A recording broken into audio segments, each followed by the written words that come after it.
Donald Trump की cabinet पर एक बहुत बड़ी खबर मिल रही है। मार्को रूबियो बनाए जा सकते हैं विदेश मंत्री, जो जानकारी इस वक्त मिल रही है। फ्लोरिडा से सीनेटर हैं मार्को रूबियो। ट्रंप बहुत जल्द कर सकते हैं रूबियो के नाम का ऐलान। तो मार्को रूबियो के नाम का ऐलान किया जा सकता है।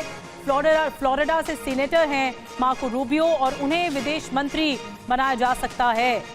अमेरिका का विदेश मंत्री जिसकी ताकत बहुत ज्यादा होती है और वो डोनाल्ड ट्रंप के राइट हैंड के बराबर जरूर होते हैं।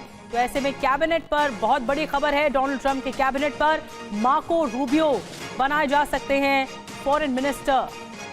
ट्रंप बहुत जल्द इसका ऐलान भी कर सकते हैं।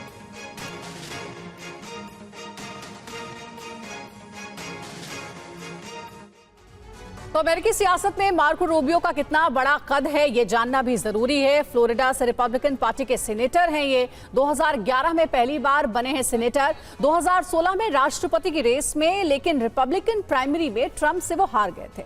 विदेश नीति के जरिए दुनिया में अमेरिकी प्रभाव बनाए रखने के पक्षधर रहे हैं। आर्थिक सुधार और राष्ट्रीय सुरक्षा मजबूत करने पर भी इनका जोर रहा है। अमेरिकी कांग्रेस में अंतर्राष्ट्रीय मुद्दों पर मुखर भूमिका है। और देखिए, इसी पर ज्यादा बातचीत करेंगे हम अपने संवाददाता मनीष झा से, हमारे साथ जुड़ गए हैं। मनीष, मार्को रूबियो विदेश मंत्री बनाए जा सकते हैं, इनके बारे में तो हमने बता दिया कि अभी तक का इनका सफर कैसा रहा, लेकिन अगर इन्हें ये जिम्मेदारी मिलती है तो क्या बड़े बदलाव आ सकते हैं अमेरिका में? देखिए, सबसे पहले तो टीवी9 के दुनिया भर के करोड़ों दर्शकों के लिए हम ये कहना चाहेंगे कि टीवी9 ने इसके बारे में पिछले हफ्ते ही जानकारी दी थी और इस खबर पर अब ट्रंप की मुहर लगने वाली है। डोनाल्ड ट्रंप कुछ ही देर के बाद इस बात का अनाउंसमेंट करने वाले हैं कि अमेरिका के नए विदेश मंत्री कौन होंगे। मार्को रूबियो की पहचान केवल अमेरिकी राजनीति के संदर्भ में ना देखें, अगर देखा जाए तो बतौर विदेश मंत्री जब उनकी भूमिका होगी तो वो चीन के कट्टर विरोधी माने जाते हैं। तो मार्को रूबियो के अपॉइंटमेंट के साथ ही इसका मतलब है कि डोनाल्ड ट्रंप ने ये संदेश देने की कोशिश की है कि उनके एडमिनिस्ट्रेशन में चीन के खिलाफ जो नीतियां हैं वो काफी कड़े रहेंगे और चीन के खिलाफ अमेरिका की पॉलिसी जो है वो बहुत स्ट्रिक्ट रहने वाली है। ये कम से कम मार्को रूबियो के अपॉइंटमेंट से ये तय होने वाला है। दूसरी सबसे अहम बड़ी बात है कि पहले ये कहा जा रहा था कि विवेक रामास्वामी भी एक बड़े दावेदार हो सकते हैं, लेकिन टीवी9 ने ये खबर पिछले हफ्ते दी थी कि विदेश मंत्री के तौर पर मार्को रूबियो को कंसीडर किया जा रहा है और मार्को रूबियो का नाम अब कुछ ही देर के बाद ट्रंप एडमिनिस्ट्रेशन की तरफ से अनाउंस होने वाला है। और निश्चित तौर पर टीवी9 की इस खबर को एक इंटरनेशनल खबर पर जिस तरह से मुहर लगी है, ये भी अपने आप में बड़ी बात है। और मार्को रूबियो के अपॉइंटमेंट के साथ अगर आप देखें तो कुल मिलाकर ये होगा कि अमेरिका की जो पॉलिसी होगी बतौर, क्योंकि एक विदेश मंत्री संचालित करता है अमेरिका की फॉरेन पॉलिसी को, तो उसकी विदेश मंत्री की जो पॉलिसी होगी वो चीन विरोधी पॉलिसी होने वाली है। इसका मतलब इंडो पैसिफिक अमेरिका के लिए केंद्र बिंदु में रहने वाला, और तब ऐसे में भारत का स्थान बेहद प्रमुख होगा अमेरिका की फॉरेन पॉलिसी के संदर्भ में। बहुत महत्वपूर्ण बात बता रहे हैं आप मनीष, बहुत शुक्रिया हमारे साथ जुड़ने के लिए। तो देखिए, डोनाल्ड ट्रंप की टीम में जो नए विदेश मंत्री बनने जा रहे हैं मार्को रूबियो, अगर वो विदेश मंत्री बनते हैं तो पॉलिसी में कई बदलाव देखने को मिल सकते हैं। भारत को प्रमुख तौर पर रखा जा सकता है अपने मित्र देश के तौर पर, तो वहीं चीन के खिलाफ पॉलिसी बन सकती है। और आइए अब आगे बढ़ते हैं, बात प्रयागराज की करते हैं। ये बवाल थम नहीं रहा है छात्रों का। अभ्यर्थी लगातार प्रदर्शन कर रहे हैं। रात भर प्रयागराज में प्रदर्शन जारी रहा। लोक सेवा आयोग के गेट पर छात्रों का आंदोलन रहा जारी और प्रदर्शन वाली जगह पर भारी पुलिस बल भी तैनात कर दिया गया है। और आपको बता दें, देखिए ये 11 नवंबर की तस्वीरें आपको दिखा रहे हैं, जहां पर रात की तस्वीरें और बड़ी संख्या में यहां पर छात्र इकट्ठा हैं। जो दोपहर से छात्र इकट्ठा थे वो प्रदर्शन कर रहे हैं, हाथों में खाली बोतलें हैं उनकी, और प्रदर्शन किया जा रहा है।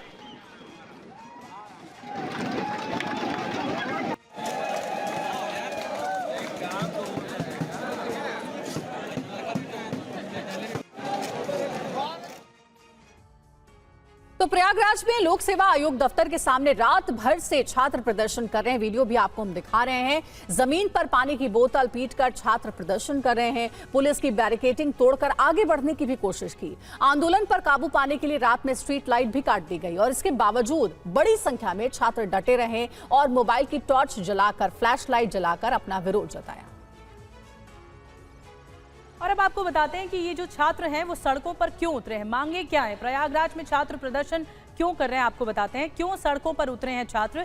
पीसीएस, प्री आरओ और एआरओ प्री परीक्षा का ये दरअसल मामला है। एक दिन और एक ही शिफ्ट में परीक्षाएं कराने की मांग की जा रही है। पीसीएस प्री परीक्षा 7 और 8 दिसंबर को होनी है और आरओ और एआरओ परीक्षा 22 और 23 दिसंबर को होनी है। प्री परीक्षा 2 दिनों में कराए जाने का विरोध किया जा रहा है, क्योंकि 2 दिनों पहले भी इस तरह के मामले सामने आ चुके हैं।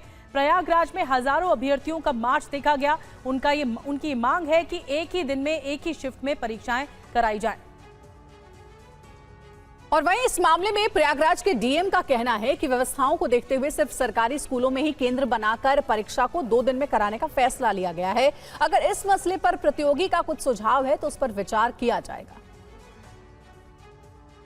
हमारे द्वारा उनको समझाने का प्रयास नहीं किया गया, क्योंकि ये एक सामान्य प्रक्रिया है। बाकी भी कई लोक सेवा आयोग जहाँ पे छात्रों की संख्या ज़्यादा है उसको फॉलो करते हैं, और क्योंकि 5.5 लाख से ऊपर छात्र हैं और आरओ में 10 लाख से ऊपर छात्र हैं, और पूर्व में जो प्राइवेट इंस्टीट्यूशंस को परीक्षा केंद्र बनाया जाता था तो उसमें परीक्षा की शुचिता भंग होने की संभावना होती थी, पेपर लीक होते थे।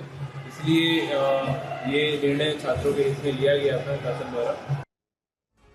और प्रयागराज से विपिन इस वक्त हमारे साथ और ज्यादा जानकारी के साथ मौजूद हैं। विपिन, अभी छात्र अभी क्या कह रहे हैं, अगर तस्वीरें दिखा पाएं, क्योंकि रात भर से ये प्रदर्शन जारी है, खाली बोतलें पीटी जा रही हैं छात्रों के जरिए और लोक सेवा आयोग के बाहर इस तरह डटे हुए हैं। अभी क्या कह रहे हैं छात्र? देखिए निधि, मैं इस वक्त प्रयागराज के उत्तर प्रदेश संघ लोक सेवा आयोग के दफ्तर के बाहर हूँ, और जैसे जैसे सुबह बढ़ रही है, यानी दिन चढ़ रहा है, वैसे वैसे आंदोलन तेज होता जा रहा है। छात्रों की तादाद बढ़ती जा रही है, जुनून जज्बा बहुत ज्यादा है। छात्रों के इरादे साफ है कि हम फिलहाल झुकने वाले नहीं हैं, हम डिगने वाले नहीं हैं, हम हटने वाले नहीं हैं, और यह आंदोलन तब तक जारी रहेगा जब तक सरकार घुटने नहीं टेक देती, क्योंकि one day one shift and no normalization की पॉलिसी पर छात्र एग्जामिनेशन चाहते हैं। कल तमाम अधिकारियों की फौज छात्रों को मनाने के लिए आई थी, लेकिन छात्रों ने अपने इरादे साफ किए कि इससे पहले भी इस तरह की प्रक्रिया यूपी पुलिस की भर्ती में अपनाया गया था, लेकिन तब भी पेपर लीक हुआ, और पेपर लीक को बचाने के लिए इस प्रक्रिया का हम पालन नहीं करने देंगे। जबकि सरकार ने देर शाम ये साफ कर दिया है कि हम इसी प्रक्रिया के तहत इस परीक्षा को पूरा कराएंगे, क्योंकि इससे पहले कई बार परीक्षाएं लीक हुई हैं और सरकार अपने दामन पर लगे दाग को हटाना चाहती है। अब देखिए, बहुत सारे छात्र हैं जो इस आंदोलन में जुटे हुए हैं। अब उनसे एक बार बात कर लेते हैं और समझने की कोशिश करते हैं कि क्या कल से लेकर आज तक सरकार बार बार ये कह रही है, कल से लेकर आज तक सरकार बार बार ये कह रही है कि आप लोगों की बेटरमेंट के लिए हम ये पॉलिसी लेकर आए हैं। छात्र क्या चाहते हैं, छात्र क्या कह रहे हैं? सर, मैं ये बोलना चाहूँगा कि अगर ये पॉलिसी गलत थी तो अभी तक थी क्यों, है ना? अगर एक दिन में एग्जाम कराना इतना ही कठिन था तो अभी तक क्यों था? क्या 70 साल से तो ऐसे ही होता आ रहा है। क्या चुनाव किसी जनपद में, उनका कहना है कि हर जनपद में ठीक से चुनाव नहीं हो सकता, वो परीक्षा नहीं हो सकती, तो हर जनपद में चुनाव ठीक से कैसे हो जाता है ना? हमारा प्रश्न है, हर जनपद में, हर बूथ में नाराजगी आयोग से है या सरकार से? आयोग कौन चला रहा है? सरकार। तो हमारे पेरेंट्स तो ये है ना, लेकिन इसका रास्ता क्या है ये बताइए। अब इसका रास्ता क्या है? कैसे गतिरोध टूटेगा, कैसे बात पटरी पर आएगी, कैसे एग्जामिनेशन पूरा होगा? देखिए, लड़के कोई प्लान बी लेके नहीं आए, केवल प्लान ए है। ये हमारे भविष्य का सवाल है। बिना भविष्य सर, ये बताइए हम करेंगे क्या? हम लोग विपिन, अभी हमने डीएम की बातचीत भी सुनी। उनका कहना है कि अगर कोई सुझाव है छात्रों का तो सुझाव दें, विरोध प्रदर्शन ना करें, बातचीत करें। आ रहे देखिए, तमाम जो अधिकारी हैं और सरकार ये कह रही है कि आप लोग प्रदर्शन छोड़कर बातचीत की टेबल पर आइए, अपनी बातों को रखिए, अपनी मांग को रखिए। बातचीत की शुरुआत हम लोगों ने सबसे पहले लेटर लिखा इनको, उसके बाद ट्विटर के माध्यम से बताया, सोशल मीडिया के माध्यम से इनको बताया।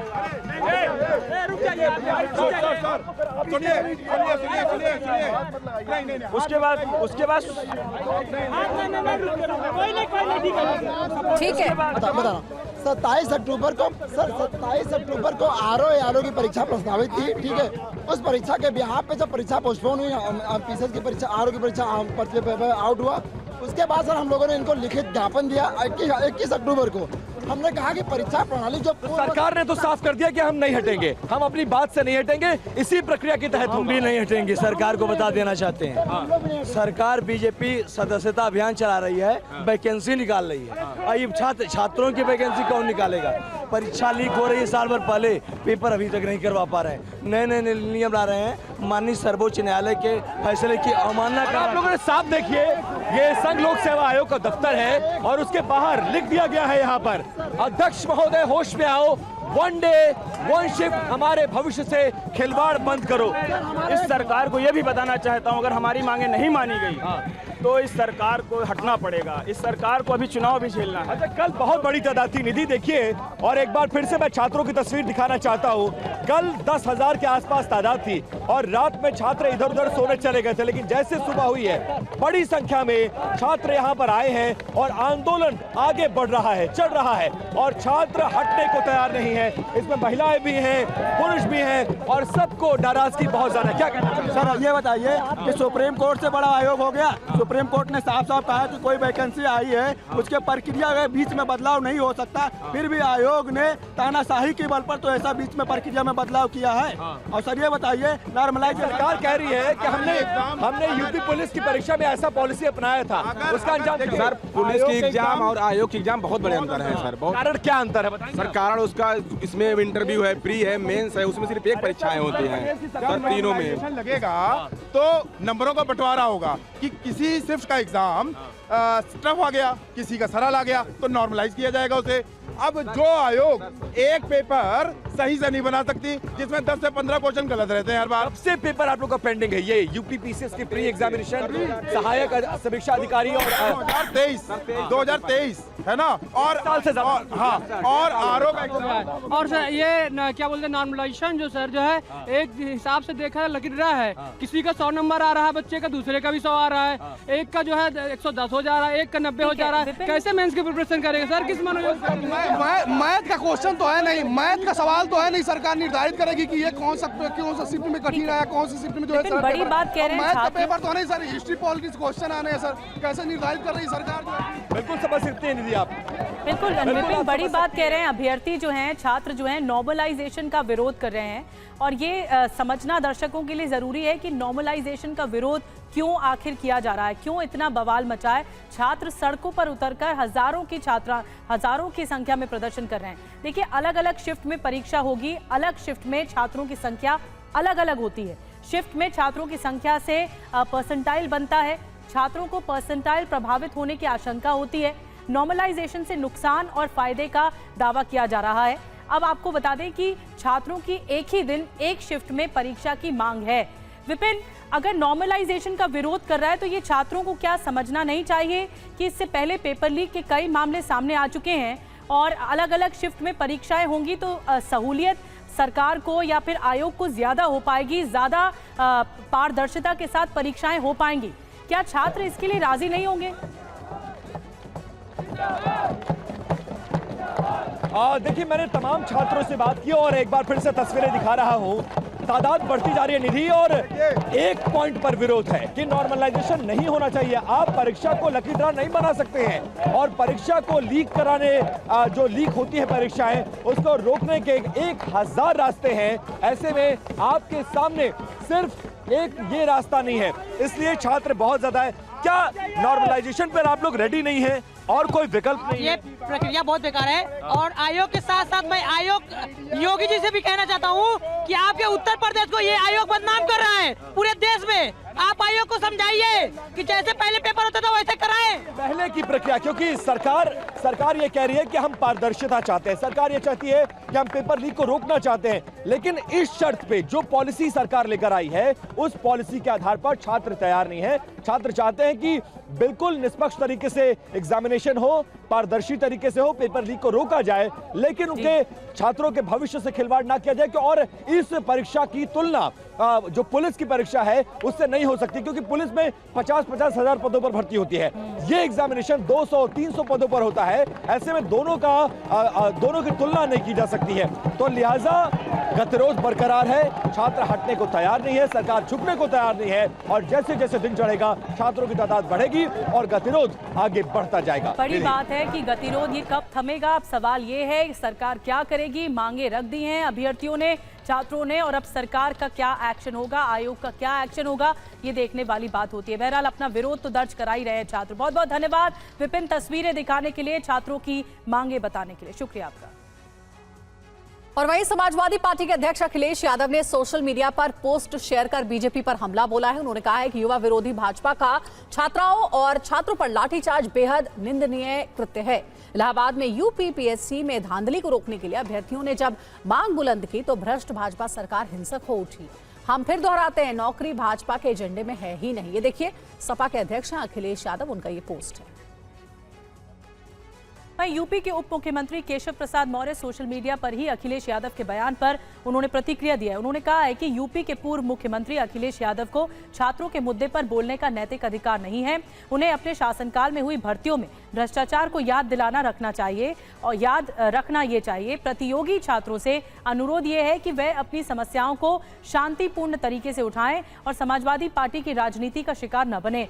आपकी न्याय की लड़ाई में सरकार और मैं सदैव आपके साथ हूं। 2012 से 2017 तक सपा सरकार में क्या क्या हुआ था ये पूरा प्रदेश जानता है। तो महाराष्ट्र में चुनावी महाभारत चल रही है और जुबानी जंग ऐसी कि हर कोई दंग है। एक के बाद एक बयान आ रहे हैं। एआईएमआईएम चीफ ओवैसी ने प्रधानमंत्री मोदी, अमित शाह और देवेंद्र फडणवीस पर हमला बोला है। एआईएमआईएम प्रमुख ने महाराष्ट्र के डिप्टी सीएम देवेंद्र फडणवीस के वोट जिहाद पर दिए बयान का जवाब दिया। ओवैसी ने फिल्मी अंदाज में कहा कि तेरा क्या होगा फडणवीस। ओवैसी ने प्रधानमंत्री मोदी के एक रहेंगे सेफ रहेंगे नारे पर भी पलटवार किया। उन्होंने लोगों से कहा कि मोदी से नहीं अल्लाह से डरो। तो ओवैसी ने पीएम मोदी को लेकर क्या कहा है और केंद्रीय मंत्री गिरिराज सिंह ने क्या जवाब दिया, ये सुनते हैं। मोदी एक करना चाहते हैं, आरएसएस एक करना चाहती है, और मैं मोदी को जवाब दे रहा हूं, इंसाफ है तो इंडिया सेफ है, इंसाफ है तो इंडिया सेफ है, संविधान है तो सम्मान है, अंबेडकर जिंदा है तो गोडसे मुर्दा है। अच्छा मोदी जी ये तो बताओ, एक है तो सेफ है, तो आपने क्यों कहा था 2024 के पार्लियामेंट के इलेक्शन में राजस्थान में आपने हिंदू बहनों से कहा था कि आपका मंगलसूत्र निकाल कर मुस्लिम औरतों को दे दिया जाएगा, और आप आज महाराष्ट्र में आके बोल रहे एक है तो सेफ है। अरे मोदी से मत डरो, अल्लाह से डरो, किसी से डरने की जरूरत नहीं है आपको। जब तक ये रहेगा तो ये रहेगा, मोदी जी ने ये किया है। मैं पूछना चाहता हूं ओवैसी साहब, आपको ये परिभाषा भी याद रहनी चाहिए, जब तक इस देश में सावरकर का बलिदान की सोच रहेगी तब तक जिन्ना की सोच मरी रहेगी। नहीं तो आज अगर आज अंबेडकर का कथन जिंदा है, इसलिए तौकीर रजा और ओवैसी जैसे लोग हैं। और देवेंद्र फडणवीस पर असदुद्दीन ओवैसी ने जोरदार प्रहार किया है। ओवैसी के बयान पर फडणवीस ने जवाब क्या दिया, अब आपको ये सुनवाते हैं। बीजेपी का देवेंद्र फडणवीस बोलता है मेरा नाम लेके औरंगाबाद में, सुन ले ओवैसी क्या कहता है। फडणवीस जिहाद की बात करता है और जिहाद होता है, हमको मालूम बताया गया लव जिहाद होता है, फिर बोला गया लैंड जिहाद होगा, फिर बोला गया जॉब जिहाद होगा, अब कह रहे हैं और जिहाद होगा। तुम्हारे मोदी अमित शाह के ये जुमलों से हम डरने वाले नहीं हैं। वो जमाना चले गया डरने वालों का, अब हम लड़ेंगे, सीना तान कर अपना हक मनवा कर आएंगे। और आजकल तो ये ओवैसी भी यहां आने लगा है। मेरे हैदराबादी भाई उधर ही रहना, इधर को मत आना। इधर को तुम्हारा कोई कामा नहीं है। मैं बता देना चाहता हूँ, भारत का जो सच्चा मुसलमान है वो भी औरंगजेब को अपना हीरो नहीं मानता। अरे औरंगजेब तो आक्रमणकारी था, उसने हम पर आक्रमण किया था। आगे बढ़ते हैं। खबर महाराष्ट्र के यवतमाल से आ रही है, जहां चुनाव आयोग की टीम ने उद्धव ठाकरे के बैग को चेक किया तो वो भड़क गए। हेलीकॉप्टर से उतरते ही चुनाव आयोग के अधिकारी उनका बैग चेक करने लगे और इसे लेकर उद्धव ठाकरे नाराज हो गए। उद्धव ने अधिकारियों को बैग चेक करने का वीडियो बनाया और सोशल मीडिया पर शेयर किया। और जब चुनाव आयोग के अधिकारी उद्धव ठाकरे का बैग चेक कर रहे थे तो उद्धव ने कई सवाल पूछ लिए। उद्धव और अधिकारियों के बीच क्या कुछ बातचीत हुई है, आपको सुनवाते हैं। काय नाव तुमचं? माझं अमोल घाटे नाव आहे साहेब. कुठे राहणार आहे? मी मूळचा अमरावतीचा. अमरावतीचा. जी सर. ठीक आहे. कोणाकोणाच्या हातावरून बॅग तपासले? आता जस्ट नाही, माझी तपासता बरोबर आहे. माझ्या आधी कोणाची तपासली? पहिलाच दौरा तुमचा. कोण? हो, माझा पहिला आहे, पण माझ्या आधी कोणत्या राजकीय नेत्याची तपासले? नाही साहेब, 4 महिने झाले मला. 4 महिन्यात एकाची नाही तपासली. मीच पहिला गिरायक सापडलो. नाही साहेब, असं काही नाही. तुमची बॅग नाही, माझी तपासा तुम्ही. मी तपासायला अडवत नाही तुम्हाला, पण माझी एक बॅग तपासताना तुम्ही आतापर्यंत मिंद्याची तपासली का? देवेंद्र फडणवीसची तपासली का? अजित पवारची, मोदींची तपासली का? अमित शहाची तपासली? साहेब. और अब वक्त हो गया महाराष्ट्र विधानसभा चुनाव पर हमारे शो पोल खोल का। हमारे संवाददाता अक्षय विनोद शुक्ल आज मुंबई के वर्सोवा विधानसभा क्षेत्र में है। इस सीट पर त्रिकोणीय मुकाबला है। वर्सोवा विधानसभा में जनता के मुद्दे क्या हैं और नेताओं की क्या तैयारी? मुंबई के वर्सोवा से देखिए हमारा स्पेशल शो पोल खोल। वर्सोवा विधानसभा सीट पर पोल खोलने के लिए हम पहुंच चुके हैं। नमस्कार, जय हिंद। मैं हूं अक्षय विनोद शुक्ल आपके साथ। ये वो सीट है जो 2008 में अस्तित्व में आई। 2009 में यहाँ कांग्रेस ने जीत दर्ज की। 2014 और 2019 के चुनाव में बीजेपी की तरफ से डॉक्टर भारती लवेकर ने यहाँ जीत दर्ज की। उस समय एनडीए था, लेकिन अब महाविकास अघाड़ी और महायुति है। राजनीतिक उथल पुथल है, लेकिन इसका असर क्या किसी की राजनीतिक नैया पर पड़ने वाला है? क्या कोई राजनीतिक नैया यहाँ डगमग डोलेगी या आसानी से वो एक जगह से दूसरी जगह पहुंच जाएगी? यही सब सवाल हैं और इस पर जनता जब दिल खोलकर बोलेगी तो जाहिर है पोल तो खोलेगी। आइए चलते हैं वर्सोवा की गलियों में और जानते हैं लोगों के दिल में क्या है। ब्रिटिशर्स के समय में जिस जगह को विज ए विस कहा जाता था, उसे स्थानीय भाषा में, यानी आप ये कह लीजिए कि मराठी भाषा में विसावा कहा जाने लगा और यही बाद में वर्सोवा हो गया है, जहाँ के मूल निवासी कोली हैं, यानी वो लोग जिनका जो पूरा जीवन यापन है वो मछली, केकड़े, समुद्री जीव जो है उन्हें पकड़कर होता है। आप लोग यहीं से हैं? मैं बराबर बोलता है ना, गलत तो नहीं बोलता? नहीं, हम यहीं से है। बचपन से मतलब पैदाशी हमारी है और मेरा नाम है शारदा दीपक नाखवा। मैं बचपन से यही धंधा करती हूँ। पढ़ाई लिखाई कम हो गई। अभी मेरा परिवार है, एक लड़का है, 2 पोता, एक पोती है। उनका लिखना पढ़ना मैं ही करती हूँ, मेरे ऊपर ही है। अभी लॉकडाउन से मेरे लड़के का धंधा काम धंधा सब बंद हो गया। किस चीज़ का काम करते थे वो अपना प्राइवेट ही काम करते थे, जैसा कि उसके वजह से सब बोझा मेरे पर हो गया। अभी मेरी इतनी ताकत तो है ही नहीं कि मैं उनको संभालूं पालूं। नहीं तो सरकार की तरफ से कोई मदद आपको मिल रही है? मिल रही है, लेकिन अभी तक कुछ नहीं हुआ।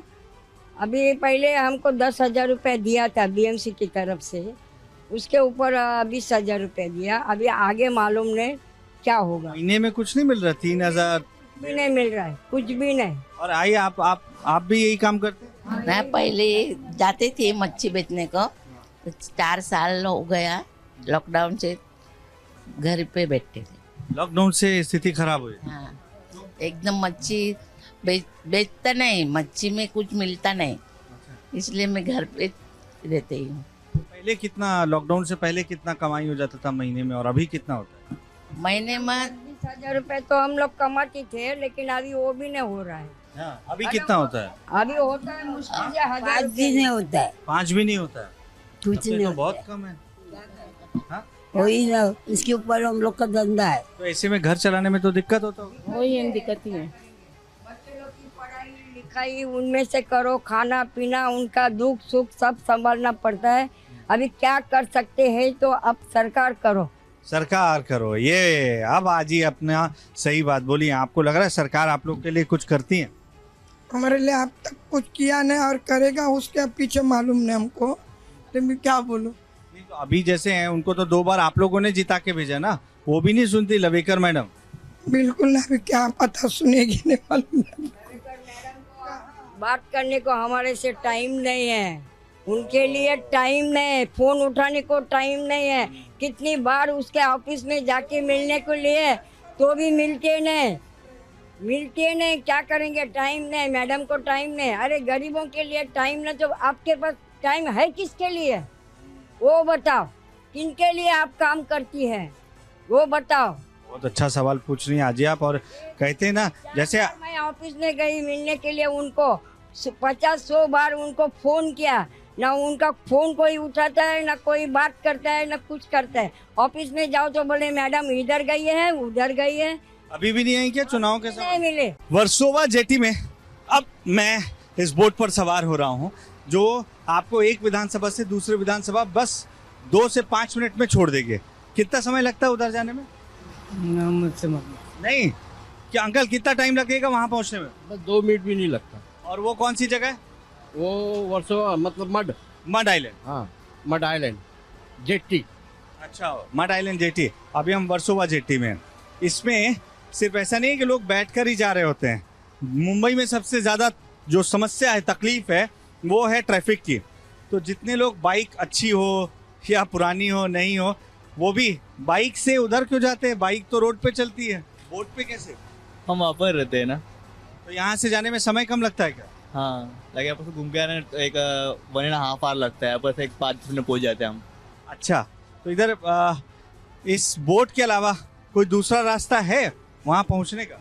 मारवे होके है, मगर उधर से जाएंगे कैसे? बहुत टाइम लगता है ट्रैफिक की वजह से, इधर निकाल देते हैं। इधर ब्रिज व्रिज बनने की भी बात बोली है। बोला तो है, देखते कह रहे। चुनाव आया तो भी बोलेंगे, चुनाव खत्म हो जाएगा सब बंद हो जाएगा। बोला तो है, अभी देखते, कमिटमेंट किया है। उम्मीद है बनेगा कभी? बनने का उम्मीद है, मगर कभी। अब देखिए बड़ी समस्या क्या है, ये ऐसा नहीं है कि आजकल में शुरू हुआ हो ये जेटी या बोट का काम। अब इस काम के शुरू होने के बाद कई बोट्स हैं, उनसे जुड़े लोग हैं जो ये काम कर रहे हैं, उनका परिवार है, तो उन परिवारों का क्या होगा? ये एक बड़ा सवाल है जो इलाके के लोग भी इसका जवाब ढूंढना चाहते हैं। हम पूछ रहे किधर रहते हैं आप? हम लोग मड में रहते हैं। मड में रहते हो? इधर वर्सोवा को कितने साल से देख रहे हो ऐसे आते जाते? बस 15 साल से देख रहे हैं। कुछ चेंज आया बीते 10 साल 5 साल में? कुछ नहीं आया। कुछ भी चेंज नहीं। तो इस बार चुनाव में चेंज तो नहीं आने वाला है, क्या बोलता है? क्या लगता है फिर जीत कर आएंगी जो है यहाँ से अभी आमदार, या कोई और आएगा? पता नहीं, अभी तो मालूम नहीं, ऐसा तो चल रहा है। नहीं समझ में आता है। आप लोग से भी बात करते हैं। किधर से आप लोग? हम लोग यूपी के हैं सब। यूपी से आए हैं। यहाँ पे क्या करते हैं काम? वही मिस्त्री का, कड़िया लाइन का। यहाँ सब ठीक ठाक है या कुछ परिवार तो है वगैरह? हम देख रहे हैं वर्सोवा का ना कोई बदलाव नहीं हो रहा है। नहीं। आज 30 साल होने को आ गया यहाँ पे। बचपना हम लोग को यहीं जा रहा है। पहले मरोल पाइप मिल रहता था। तो चुनाव पे इसका असर पड़ेगा? चुनाव पे तो कुछ तो असर होने वाला है, ऐसा लगता है होएगा कुछ। आप लोग कहाँ से हैं? मैं इंदौर से हूँ। इंदौर। तो यहाँ पे क्या आप घूमने आए? हाँ, घूमने आई हूँ फ्रेंड के यहाँ। और आप? यहीं से हूँ, मुंबई से। मुंबई से हैं। तो आप तो वर्सोवा को जानते होंगे, मड आइलैंड कहाँ किस? मड में रहती हूँ। मड ज्यादा बेहतर लगता है या वर्सोवा है? वर्सोवा ज्यादा बेहतर है, बिकॉज बोट का इश्यूज होता है कभी कभी, इवन लेट नाइट्स में। और जो लीडर्स हैं उन्होंने कुछ काम किया यहाँ पे डेवलपमेंट का, आपको लग रहा है? डेवलपमेंट के हिसाब से सिर्फ बातें हो रही है, बट कुछ ऐसे दिख नहीं रहा है। जैसे ब्रिज बनेगा बट कुछ बनना दिख नहीं रहा। अच्छा, बनना चाहिए। हाँ। ये देखिए बाइक हटाने पे बोल रहे हैं क्या हुआ काका? कागड़ गेलो टेबो काका काका भी मेरी बात उतनी ही सुन रही है जितना लोगों का कहना है कि सरकार उनकी बातें सुन रही है ना, थोड़ा थोड़ा। कहाँ से आप? हम इधर मठ से ही है। उधर वर्सोवा जा रहे हैं? वर्सोवा जा रहे हैं। कुछ काम ऐसे ही घूमने भाई के घर पे। भाई का घर उधर? हाँ, भाई का घर उधर है। दिवाली के लिए मिलने जाते हैं। तो दीपावली आपकी लंबी चल रही है? दीपावली हमारे रोज सुबह उठ गए तो हमारी दिवाली रहती है, नहीं तो काली चौदस रहती है। दीपावली पटाखे फोड़े आपने? पटाखा बहुत फोड़ते हैं। उद्धव ठाकरे ने बोला कि कुछ पटाखे अभी 23 तारीख को फुस होने वाले हैं। वो तो उद्धव ठाकरे का ही होएगा ना फुस। ऐसा क्यों लगता है? ऐसा क्यों? उद्धव ठाकरे काम के ऊपर रहता है ना। तो काम किसने किया? शिंदे सरकार ने? काम जिसने किया अभी कितने साल से बीएमसी में है उद्धव सरकार, अभी तक पुल नहीं बना है इधर। तो इस बार महाविकास आघाड़ी पीछे है, आघाड़ी की जगह पिछाड़ी होगी। वो मेरे को मालूम नहीं। महाविकास अपना मत बोलने का ना, आपने बोल दिया धीरे से, पटाखा उनका फूस होगा। नहीं, ठीक बोल रहे हैं क्या? हमको कौन मालूम नहीं है भाजपा कौन है, उद्धव ठाकरे कौन है। उद्धव ठाकरे बीएमसी में था, वो मालूम है, अभी तक काम नहीं किया। वो काम कौन कर सकता है? जो आएगी अच्छी सरकार, जो वादा करेगी वो काम करेगी। वादा तो सब कर रहे हैं। अभी ये लास्ट वादा, अभी तो सब शिक्षित हो गए, अभी सब भी देख रहे हैं। नहीं तो एक ने बोला 3,000 रुपए देंगे, एक ने बोला 1,500 दे रहे हैं। वादा तो ये 1,000 2,000 से कुछ नहीं होता है, लेकिन काम सही करना चाहिए। कौन कर सकता है आपके हिसाब से? यहाँ पर कैसा चाहिए? लोग बोलते हैं कोई हिंदूवादी हमको नेता चाहिए, कोई कहते हैं सबको लेकर चलने वाला चाहिए। आपको कैसा चाहिए? हमको कोई भी नेता चले, काम करने वाला नेता चाहिए, जो हमारा काम, हमारी मुश्किलें सहूलत कर दे। अभी सरकार कर रही है काम, अच्छा कर रही है, वो भी अच्छा कर रही है काम।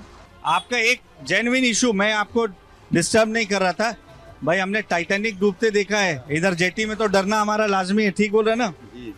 लेकिन एक बात बताइए, इस बार की सरकार डूबेगी कि तैरेगी? अब सरकार के पास नसीब के खेल है, तो उसे तो अच्छा पब्लिक के ऊपर है ना, किसको चाहती है किसको नहीं चाहती है, कौन काम कर रहा है कौन नहीं कर रहा है। ये पुल बना के अच्छा कर रहे हैं, खराब कर रहे हैं? यहाँ पे जो बन रहा है तो पुल के बनेगा तो अपना टॉलर कैसे क्या करेंगे? जो कोरी लोग हैं यहाँ पे, जो रहवासी, उनको प्रॉब्लम नहीं होएगा? उनको तकलीफ होगी। उनको कितनी सारे टॉलरे हैं देखो वहाँ पे, फिर आना जाना पे उनको मच्छी पकड़ने में प्रॉब्लम, तकलीफ होगी ना। फिर वो उस चीज़ का सोचना चाहिए। चलिए जल्दी उतरना पड़ेगा हमको, हमारा भी जगह आ गई उतरने की। तो वर्सोवा में ये आज का मच्छी बाजार आप कह सकते हैं, क्योंकि वर्सोवा पूरी तरीके से कोलीवाड़ा या ये कह लीजिए कोली समाज के रहवासियों का बसेरा रहा है। आप यहीं से ना? हाँ, वर्सोवा का ही है हम लोग। तो ये बताइए, ये वर्सोवा का जो आप ये हिस्सा देख रहे हैं हम लोग, ये पहले कैसा था कोलीवाड़ा, अब कैसा हुआ है? क्योंकि 2019 से 24 में तो बहुत बदलाव देखने को मिल रहा है। पहले से जो कुछ आप खड़ा है वो सीमेंट का नहीं था, पहले सब मट्टी का ही था। हमारे बोट नाव उधर तक जाती थी और नारियल का पेड़, कौलारू घर ऐसा था। और मच्छी भी दिन में इतनी मच्छी आती थी कि हमको ऊपर देखने में भी हाँ, सरकार के तो छोड़, लेकिन हम लोग को ऊपर देखने में भी फुर्सत नहीं थी, इतना मच्छी आता था। धीरे धीरे पानी भी कम हो गया, धीरे धीरे पानी कम सब बढ़ता गया। सरकार भरनी डालता रहा इधर उधर से, सब बड़े बड़े माल होते गए सब लोग, और सब कुछ ये मच्छी भी खत्म होती गई। क्योंकि बाहर का जो बोट आता है, नाव आता है, 6-6 महीना हमारा मच्छी सब समुंदर से लेके जाते हैं मच्छी मार के, तो फिर से वो धीरे धीरे घट होती जा रही है। ये सरकार का बीच में जो ढीलेपना हो गया है 10 साल पहले, तो अभी हमको संकट में डाल रहा है। ये पूरा पहले भर के रखता था, इधर खड़ा रहने में भी जगह नहीं थी, लेकिन अभी इधर देख कोई भी आदमी नहीं, एक भाई लोग बैठे, इधर 25-30 बैठते थे ना तुम लोग। वही मैं भी एक चीज 2019 आया था, मैं आपके पास फिर आ रहा हूँ भाई। 2019 में आया था, तब यहाँ ज्यादा भीड़ थी। फिर क्या कोविड का धंधा ही नहीं है, मंदी चला है, तो कोली लोग क्या करेगा? सरकार का कुछ नहीं हमारे पास आता है। अभी डीजल का भी भाव बहुत बढ़ा, आदमी भी नहीं में चाहती है कि जो हमी भाव मिलता है, जो मच्छी को जो 20-25 साल पहले भाव मिलता था, उससे भी कम अभी मच्छी को भाव मिल रहा है। जो खर्चा बढ़ गया है, खर्चा बढ़ गया, डीजल का भाव 5,000 से 50,000 तक हो गया, लेकिन अभी मच्छी का दाम जो हो गया वो उतना ही रह गया है। हाँ, ऐसा नहीं बोलने को। वर्सोवा में कुछ जगह बहुत फेमस है, उनमें से कुछ कैफेज भी हैं। पीसफुल है वर्सोवा, एक ऐसा एरिया है कि जो I think after Bandra this is the queen of सबब। तो कोई भी लीडर कोई भी हो, वर्सोवा की कंडीशन बेहतर रहती है, ऐसा है या कि कंडीशन बेहतर ही है? आप आज 30 साल का हिस्ट्री वर्सोवा का देख लो, तो वर्सोवा का हिस्ट्री बेहतर ही है, और आदमी लोग पीसफुली रहते हैं, सारी कम्युनिटी रहती है इधर, और सारे पीसफुली रहते हैं। कुछ नंबर आप उनको भी देंगे जो यहाँ से एमएलए हैं? या मैं किसी को जानता नहीं इतना, मैं आपको बोला ना, मैं पॉलिटिक्स में हूँ नहीं, और मैं किसी को जानता भी नहीं हूँ कि कौन क्या है, और मैं उसको मेरा सब्जेक्ट ही नहीं है, तो मैं इंटरेस्ट लेना नहीं चाहता हूँ। वोट कैसे देते हैं फिर? वोट कैसे देते हैं उस समय? उस समय दे देते कि जो अपने को ऐसा लगता है कि जो बेहतर है उस टाइम पे अगर देते हैं उसको दे दो। वर्सोवा में जिस जगह पर अभी मैं पहुंचा हुआ हूं, इसे आप इस तरीके से समझ सकते हैं कि लोग इसे सिलिकॉन वैली कहते हैं। सिलिकॉन वैली किस चीज़ की? मीडिया की सिलिकॉन वैली, एंटरटेनमेंट वर्ल्ड की सिलिकॉन वैली। और ये आराम नगर का वो हिस्सा है जहां आपको ऐसे कई सारे एक्टर्स और एक्ट्रेसेस मिल जाएंगे जो आने वाले समय में क्या पता कहाँ कहाँ अपना नाम बनाते आपको नजर आ जाए। ऐसे ही तमाम लोग यहाँ पर इस जगह पर बैठे हुए हैं जिस कैफ़े में हम पहुँचे, क्योंकि यहाँ कैफ़ेज़ में लोग आपको अपनी परेशानियाँ, अपनी खुशियाँ बांटते हुए नजर आते हैं। तो यहाँ महाराष्ट्र में तो कांग्रेस, मेरे हिसाब से कांग्रेस तो रही है। यहाँ ज़्यादातर लोग कांग्रेस का सपोर्ट करते हैं, शिवसेना का भी सपोर्ट करते हैं लोग। मेरे पिताजी का बहुत ही ज़्यादा दिलचस्पी राजनीति में रही है, लेकिन वो नेता कौन आएगा, कौन मुख्यमंत्री यहाँ पर बेहतर काम कर सकता है? मुझे तो लगता है बीजेपी को, बीजेपी तो चली रही है अभी बीजेपी चल रही, शायद दोबारा भी वही आएंगे। मुझे अब कोई चेंज नहीं होगा मेरे हिसाब से, होना भी नहीं चाहिए, क्योंकि आज की जरूरत हिंदुस्तान को जरूरत है बीजेपी की, मुझे ये लगता है। और एक छोटी सी रिक्वेस्ट करना चाहूंगा कि गीत, मैं थोड़ा सिंगर भी हूं तो एक गीत सुनाना चाहूंगा आपको। गीत है किशोर कुमार साहब जी का, मैं उनका बहुत बड़ा प्रशंसक हूं। राजेश खन्ना साहब पर्दे पर हैं। जी जी। हर नदिया से दरिया, दरिया से सागर, सागर से गहरा जाम, सागर से गहरा जाम, हो जाम में डूब गई यारो मेरे जीवन की हर सांस। रंग बिरंगे मुखौटे मेरा ध्यान खींच रहे थे, तो मैंने सोचा कि ये आपको भी दिखा दूं। लेकिन इस बार कौन असली मुखौटे पे हैं, कौन कई बहरूपिया वाले मुखौटे लगाकर आ रहा है इस राजनीति के रंगमंच में, ये पहचानना थोड़ा मुश्किल होगा। फिलहाल ये शब्द इसलिए इस्तेमाल कर रहा हूँ क्योंकि आराम नगर में हूँ, जहाँ इसी तरीके से इस इंडस्ट्री से जुड़े तमाम लोग हैं। आप क्या करते हैं सर? बेसिकली मैं एक रंगकर्मी हूँ और रंगकर्म करता हूँ। ज़्यादा अच्छा रंगकर्म आजकल कौन कर रहे हैं, अभिनेता या नेता? रंगकर्म की तुलना अगर हम नेता से करें तो बहुत गलत होगा, क्योंकि रंगकर्म विशुद्ध है और नेता क्या है वो सब लोग जानते ही हैं, तो रंगकर्म की तुलना तो हम नहीं कर सकते। लेकिन अभी जैसा स्थिति है देश का, पहले की अपेक्षा ठीक है, लेकिन और अच्छी होने की बहुत जरूरी है, जो होना चाहिए। इसके लिए अभी जो चुनाव हो रहे हैं 20 तारीख को, तो इसकी बात कोई नहीं कर रहा है, किसी ने उठाई नहीं है। तो ये एक बहुत बड़ा मुद्दा है, क्योंकि मुंबई में बहुत सारे लोग बाहर से आके रहते हैं, स्ट्रगल करते हैं, काम करते हैं, तो यहाँ पे रेंट की सबसे ज़्यादा दिक्कत है। तो गवर्नमेंट को ऐसा कुछ करना चाहिए कि जिसकी वजह से कि इतना स्क्वायर फीट वाला घर है तो उसका इतने तक ही रेंट होना चाहिए। जो गरीब हैं, आप ये समझिए कि जो टैलेंट है वो अमीर और गरीब देखकर तो नहीं आता है, तो जो गरीब घर से आने वाले लोग हैं, इन इलाकों में रहते हैं, उनको भी राहत कहीं ना कहीं ऐसे फैसलों से मिल सकती है, और ये उनकी उम्मीदें भी हैं। ये वही वर्सोवा है जहां आपको गलियों में बड़े बड़े सितारे देखने को मिल जाएंगे, जिसको देखने के लिए अलग अलग हिस्सों से लोग यहाँ आते भी हैं। लेकिन इसी वर्सोवा में हमने आपको दिखाया कि अलग अलग शहरों से आने वाले तमाम स्ट्रगलर्स की क्या जिंदगी है, और खास तौर से वर्सोवा की जो पहचान मछुआरों के गांव के रूप में थी, उन मूल निवासियों का, उन मछुआरों का क्या हाल है, उनके क्या मुद्दे हैं। बहरहाल ये कहना गलत नहीं होगा कि ये चुनाव बीते चुनाव के मुकाबले ज्यादा मुश्किल है हर एक पार्टी के लिए, क्योंकि अब मछुआरों का कहना है कि जो भी हमारे मुद्दों की बात करेगा, हम सिर्फ उन्हें ही चुनेंगे। आज वर्सोवा से इतना ही, लेकिन आपसे कल फिर किसी नई जगह पर नए लोगों और नए मुद्दों के साथ होगी मुलाकात। तब तक के लिए आप बने रहिए TV9 भारतवर्ष के साथ।